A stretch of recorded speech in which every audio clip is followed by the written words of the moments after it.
10 वर्षांनीही आज निवडलेलं करिअर डिमांडमध्ये असेल का? कल्पना करा, तुम्ही 2010 मध्ये काही शिकत होता आणि आता ते स्किल्स अप्रचलित झाले तर काय कराल?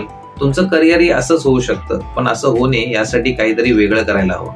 बिल गेट्स म्हणतात, the best way to predict the future is to create it. त्यांनी संगणक क्षेत्रात वेगळी क्रांती घडवली, कारण का त्यांना ट्रेंड्स माहिती होते भविष्यातील. तुम्हाला तुमच्या करिअरसाठी हे ट्रेंड्स ओळखता येतात का? त्यासाठी सर्वप्रथम तुम्ही भविष्यात वाढणारे उद्योग ओळखा. Data science, AI, green tech, health care असे काही उद्योग आहेत. दुसरे म्हणजे अडॅप्टेबिलिटी, नवीन स्किल्स शिकण्याची तयारी ठेवा. आणि तिसरे म्हणजे प्रॉब्लेम सॉल्व्हिंग, जिथे मोठ्या समस्या असतील तिथे मोठ्या संधीही उपलब्ध असतात. करिअर निवडताना फक्त आजचा विचार करू नका, पुढच्या 10 वर्षांचा विचार करा.